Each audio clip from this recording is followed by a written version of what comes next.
Es ist jetzt Jim Egan hier, der von der BBC kommt und mit mir über das Thema Fake News spricht und über das Panel vor allem.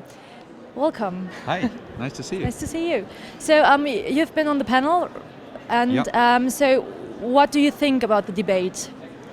Well, we had a good debate about fake news, whether fake news still means anything, whether fake news is the end of journalism as we know it. And is it? Short answer is no. The slightly longer answer is it's complicated out there, but it's a great opportunity to come here to Berlin and to share some perspectives with an international audience and also in an international panel. Yeah.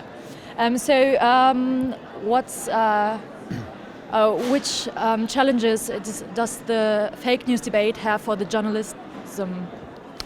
Well, I think the biggest challenge for the fake news debate, or the reality of fake news, is that you risk debasing the truth. And if you end up in a world where people don't know what or who to believe, that's a very dangerous thing for democracy and for society more broadly. So for us, in what Donald Trump likes to call the mainstream media, I think we need to recommit ourselves to those fundamental and enduring principles of journalism.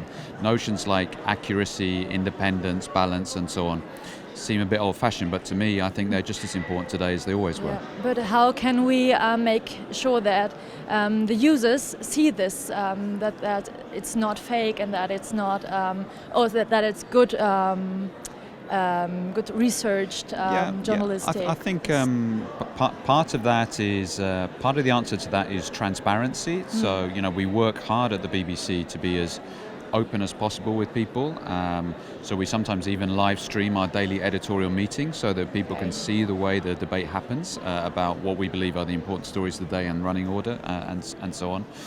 To remind our audiences of the way news works, that actually news is a difficult thing, not an easy thing.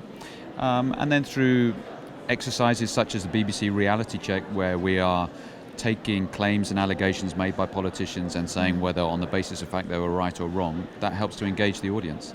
And does the audience use this reality check? Is it, or do they use it, or? Yeah, it's popular because I think we do live in a period where actually saying on one hand this politician said something and on the other hand she said something else.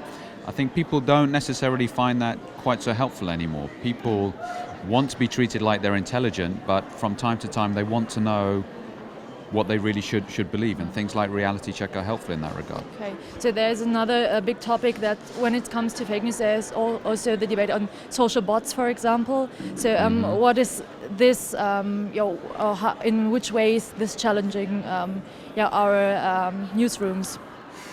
Yeah, it's these are developments. So whether it's the social bots that you talk about, or the kind of commercial fake news, or the deliberate misinformation on the part of organisations, these are problems for political debate and for the democratic process in the countries that we live in.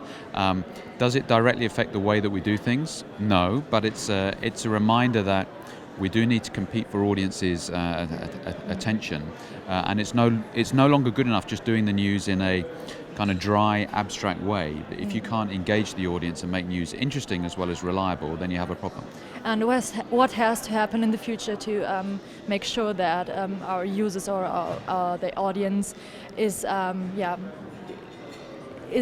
going to follow our the news and not just. I suppose there are a few things there that I think those of us who are established media organisations needs to be very wary of complacency and behaving like dinosaurs. We need to continue to be committed to innovation and to changing the way that we're doing things, and in particular listening to the audience. I think there is a long-term role for education, to helping people understand how media works, how to tell the difference between something that's fake and something that is real. And there is probably a long-term role for politicians and policymakers to decide the way and the basis on which they want media to operate. Okay, thank you very much. Thank you for your time here and your words. So have a good time here on Media Convention and Republica. Thanks for having me. Yeah, nice you're to welcome. meet you. Okay.